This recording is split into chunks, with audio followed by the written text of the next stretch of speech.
Kadang dalam hidup ini Allah buat sesuatu terjadi pada diri kita supaya kita hanya bersandar pada Allah. Mana contoh? Musa alaihissalam. Musa hidup dia bukan main-main. Musa punya bapa ayah Fir'aun. Ayah kamu siapa? Tu orang kaya. Ayah kamu siapa? Tu orang ada kuasa. Musa, ayah kamu siapa? Fir'aun. Ayah Musa alaihissalam. Mak dia pula Asyah. Sebab dia budak yang dihanyutkan dalam boks kayu di Sungai Nil. Dan Asyah lama merindukan seorang anak. Hidup dia selesa. Hidup dalam istana, tak pernah susah. Ayah Raja Fir'aun, bunda pula perempuan yang baik. Tapi Allah ingin supaya dia jangan bergantung kepada manusia. Macam mana cara Allah nak keluarkan Musa daripada istana Fir'aun? Maka Allah buat suatu cerita.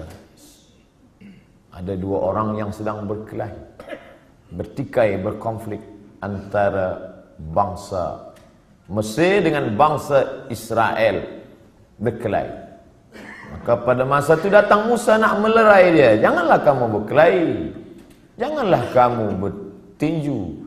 Maka masa itu orang ni degil tak nak berhenti. Musa pun terlanjur pukul, mati.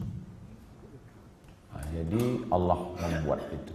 Fawakazahu Musa. Musa pun meninju dia dan orang ni mati. Musa pun takut, dia pun melarikan diri, bersandar sebatang pokok kayu. Masa Nabi Muhammad SAW Isra Mi'raj, Nabi tengok ada pokok kayu hijau kat bawah. Nabi tanya Jibril, ya, itu pokok kayu hijau apa? Disitulah dulu Musa bersandar manakala dia tak ada tempat berpegang. Ayah hilang, mak tak ada, istana dah tinggal, manusia tak ada yang dikenal. Kadang dalam hidup ni begitu. Allah buat kita hilang pegangan supaya apa? Supaya kita hanya bergantung kepada tali Allah bihablillah. Makanya jangan suuzon pada Allah.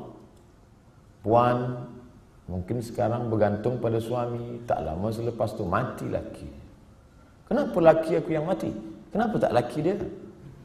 Aku sembahyang, aku baca Quran, aku baca Yasin, aku ikut tazkirah. Husnuzan pada Allah. Inna husni zanni abdi bi.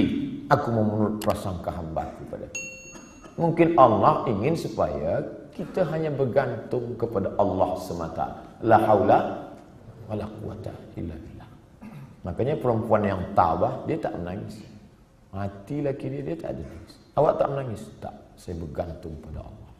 Kenapa tak menangis? Memang saya lama dah tunggu. Sebab laki itu tak elok, jahat, tak sembahyang. Oleh sebab itu maka kita husnuzan pada Allah. Anak ada, bini ada, unta ada, kebun ada, berpegang kepada makhluk. Allah uji. Allah matikan anak, dia tetap berpegang. Allah buat unta, lembu mati, kambing mati, tetap. Allah buat pula kebun-kebun yang hijau menguning, layu mati, kering, tetap juga. Tinggal seorang saja yang tempat dia bersama, rahmah. Maka disebut dalam doa orang menikah, Allahumma arham bainakuma kama rahimta baina Ayyub wa rahmah. Ya Allah, buatlah mereka berdua berkasih sayang sebagaimana berkasih sayangnya Ayyub dan Siti Rahmah. Rahmah setia. Harta tak ada, anak mati, kambing mati, tanaman kering, tetap cinta kepada Ayyub. Sampai masa ujian, di bawah ujian, jatuh serendah-rendahnya dari kaya raya, hilang semuanya, datang penyakit kulit, berulat daging, tetap juga. Namun meminta kepada Allah, tidak, malu dia. Ayub tak ada minta pada Allah, ya Allah, dulu aku elok, rezeki banyak, ini kenapa anak mati, tanaman mati, kering, onta mati, datang pula penyakit kulit, salah aku apa? Ada Ayub marah kepada Allah. Sampai akhirnya Rahmah tak tahan. Apa kata isteri Ayub? Berdoalah pada Allah Ayub. Mengadulah pada Allah. Apa kata Ayub? Rabbi anni massani ad-dur wa anta arhamur rahimin. Rabbi ya Allah, anni sesungguhnya aku, massani ad-dur terkena penyakit. Wa anta arhamur rahimin, engkau maha sayang di antara yang penyayang. Tak ada dia mengadu.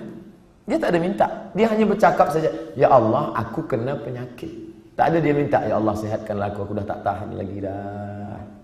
Dia hanya berkata, aku kena penyakit. Dan engkau maha sayang di antara yang sayang. Maka saat itu apa kata Allah? Urkut birijlika, tumit engkau pijakkan ke tanah, keluarlah air memancar, mughtasalum baridun, air yang sejuk, dia mandi sehat walafiat, dibalikkan Allah lagi semua yang hilang. Bersandar, berpegang kepada Allah. Tak ada jalan lain. Hablum minallah. Faqsusil qasasah. Ceritakan kisah-kisah itu hai Muhammad sallallahu alaihi wasallam. Ceritakan kisah-kisah itu wahai Abdul Somad, supaya apa? La'allahum yatafakkarun. Supaya manusia ni berfikir, jangan dia sangka dia saja yang diuji Allah. Bahawa nabi-nabi dulu pun ujian hidupnya luar biasa. Mereka luar biasa. Kalau Ustaz Abdul Somad biasa di luar. Di Sumatera, di Kalimantan, di Sulawesi, di Papua, saya bagi tazkirah di luar. Orang dalam masjid saya di luar, di Padang, tanah. Di Malaysia alhamdulillah di dalam. Berpegang kepada Allah Subhanahu wa taala. Datang risau susah hati. Kemana risau hati nak dialamatkan? Ambil air sembahyang, menghadap kepada Allah, angkat dua tangan, Allahu Akbar. Kadang ada orang ini dia nampak kita tenang, macam tak ada masalah dalam hidup, tapi dia tak sembahyang, dia tak baca Quran, dia tak berzikir. Kenapa dia tenang? Rupa dadah. Patutlah tenang. Nak gila dah. Tidak ada jalan lain. Sebenarnya orang yang minum khamar tu yang nak dia cari apa? Ketenangan. Orang yang pakai dadah tu sebenarnya yang nak dia cari apa? Ketenangan. Orang yang makan itu ini sebenarnya ketenangan. Maka ketenangan semua ni palsu. Ketenangan ini tidak ada yang betul. Saya sampai office pukul 7. Biasa office cepat hari itu saya sampai. Ada seorang kaki tangan, Ustaz Somad cepat sampai. Ya, ada yang saya nak tanya pada Ustaz. Sebenarnya lama saya dah nak tanya, cuma malu di majlis. Ini kita tak ada orang lain saya nak tanya. Apa? Saya kalau dengar lagu dangdut tenang hati saya. Kata saya, ini tak betul. Ketenangan yang betul adalah tenang masa berzikir, tenang masa berselawat. Kadang kita ni jaga pagi tidur, sempit rasa hidup, tak tahu entah apa yang menyusahkan hati. Maka lapangkan. Orang lain dia kata, bila anda nak tenang, pejamkan mata, tarik nafas, tarik, tahan. Kita tak diajarkan macam tu. Kita diajarkan hadapi hidup ini, serahkan pada Allah Subhanahu wa taala, berzikirlah. Apa zikir? Kata ustaz ini banyak-banyak berselawat. Bila engkau susah hati banyak-banyak berselawat. Allahumma salli ala sayyidina Muhammad wa ala ali Muhammad. Allahumma salli ala sayyidina Muhammad wa ala ali Muhammad. Allahumma salli ala sayyidina Muhammad. Kata ustaz ini pula banyak-banyak berzikir, afdhaluz zikri fa'lam annahu la ilaha illallah. Kata ustaz ini pula yang paling elok tu tasbih. Subhanallah bihamdihi, subhanallahil azim, subhanallah. Jadi awak amalkan yang mana? Itulah ustaz. Sampai hari ini satu pun saya tak amalkan. Habib ini cakap banyak selawat, ustaz ni cakap banyak zikir tahlil. Ustaz, pilihlah. La ilaha illallah 1000 elok, selawat 1000 elok, istighfar 1000 elok. Malulah mana-mana nak bawa tasbih. Tak usah pakai tasbih, pakai tangan. Subhanallah, alhamdulillah, la ilaha Illallah, Allah Akbar, Allahumma salli ala sayyidina Muhammad. 3 kali pergi umrah, 3 bawa tasbih balik, 3-3-nya tergantung di kereta. Patutlah kereta tu yang tenang. Yang punya kereta risau. Kita berzikir supaya Allah turunkan ketenangan. Letak tenang tu di mana? Di hati. Yang punya hati ni siapa? Allah. Yang menurunkan ketenangan dalam hati siapa? Wallazi anzalas sakinata.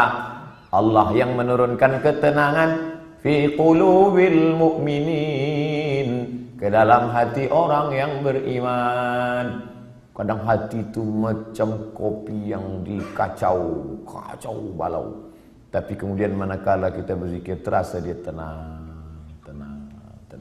Pagi nak pergi ke office, Allahumma salli ala sayyidina Muhammad wa ala Muhammad. Allahumma salli ala sayyidina Muhammad wa ala Muhammad. Allahumma salli. Baca dapat dari rumah, makin jam makin banyak. Kalau kita marah, mengamuk, apakah jam itu berjalan? Tidak. Mengamuk macam apa ni? Bukan dia bergerak. Kalaulah kita mengamuk dia bergerak, tentu kita mengamuk, kejap mengamuk, kejap mengamuk. Dia tidak akan merubah apapun. Maka banyak-banyak berzikir, banyak-banyak berselawat. Apalagi kita duduk di kota besar, internasional. Nak berangkat pagi, jam, balik jam, di tempat kerja pula banyak masalah. Bila lagi kita nak dapat ketenangan? Maka tak ada jalan lain kecuali hablum minallah. Berzikir. Saya malu nak bawa tasbih, Ustaz. Okey, ada yang sekarang dipasang macam ring cincin. Okey. Subhanallah, subhanallah, subhanallah. Tenang, terasa tenang. Subhanallah, subhanallah. Dapat 100. Subhanallah, subhanallah. Dapat 200. Dapat 1000, ambil gambar.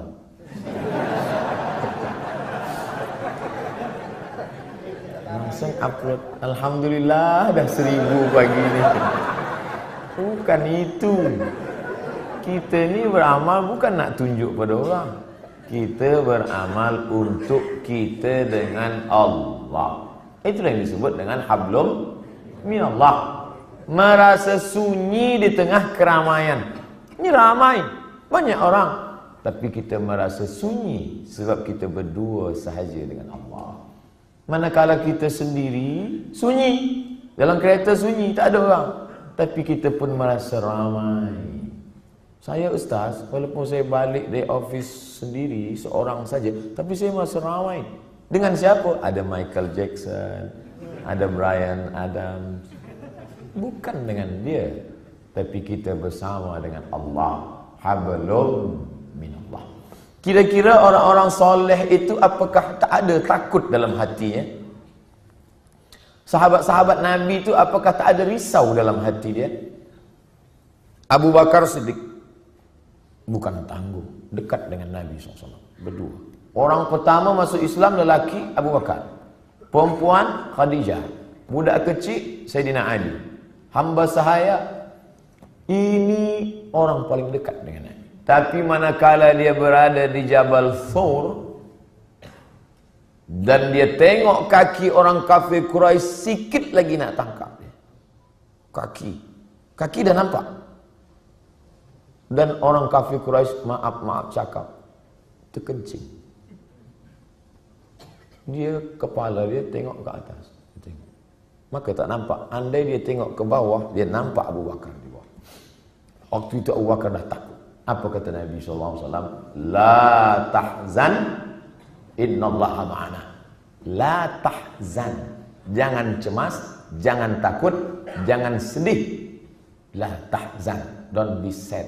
Itulah yang jadi buku bestseller yang ditulis oleh Aid Al-Qarni dalam banyak bahasa, termasuk bahasa Melayu, bahasa Indonesia, ditulis asli original bahasa Arab. Jangan takut wahai Abu Bakar. Apa pelajaran yang dapat kita ambil daripada perjalanan Rasulullah SAW ini? Bahwa orang selevel Abu Bakar pun yang dijamin masuk surga, tetap dalam hatinya ada rasa takut, ada rasa cemas, ada rasa sedih, ada susah hati. Jadi kalau ada orang, aku selepas banyak berzikir ni memang tak ada takut lah.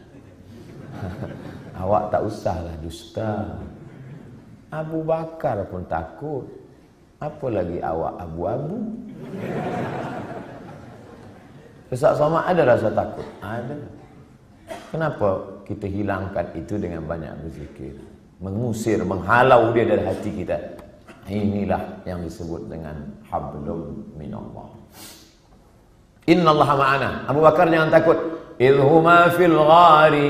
Huma, mereka berdua. Idhuma fil ghari, ketika mereka berdua berada di dalam gua. Idh yaqulu li sahibihi, ketika ia berkata kepada sahabatnya, la tahzan, jangan takut, jangan khawatir, jangan cemas, jangan ngeri. Innallaha ma'ana, Allah bersama dengan kita. Itu juga yang terjadi pada Musa alaihissalam. Ketika Fir'aun mengejar dari belakang, di hadapan mereka laut merah. Maju ke hadapan, mati tenggelam laut merah. Balik ke belakang, akan ditangkap oleh Fir'aun beserta bala tenteranya. Kemana nak pergi? Apa kata orang Bani Israel? Inna lamudrakun. Musa, sekali ini kita memang mati Musa. Tengoklah ke belakang. Tengok belakang Musa. Itu Fir'aun dah nak tangkap kita. Di hadapan kita pula laut merah. Innal lamudrakun, kita akan ditangkap. Apa kata Musa? Kalla, tidak. Inna ma'iyya rabbi, bersamaku ada Allah. Beza jawaban Musa dengan Muhammad sallallahu alaihi wasallam. Cuba kita tengok bunyi. Kalau Muhammad sallallahu alaihi wasallam, innallaha ma'ana, Allah bersama kita. Kita ramai. Kalau Musa ada, inna ma'iyya rabbi, bersamaku, aku saja, kamu tidak. Kenapa beza cakap Musa dengan cakap Muhammad sallallahu alaihi wasallam? Kerana sahabat Musa berbeza dengan sahabat Muhammad. Sahabat Muhammad ketakutan. Orang yang ketakutan, kita bagi dia semangat. Jangan takut, Allah bersama kita. Sedangkan sahabat Musa, mereka menakut-nakutkan saja. Musa, nampaknya tertangkaplah kita ni. Kira-kira sahabat Tuhan selama ni sahabat Musa ke sahabat Muhammad? Bila kawan kita itu ketakutan, pakai jawaban Muhammad SAW. Aku ni takut Ustaz. Macam mana nanti bila aku ditangkap, dibunuh? Kal, la tahzan, jangan takut.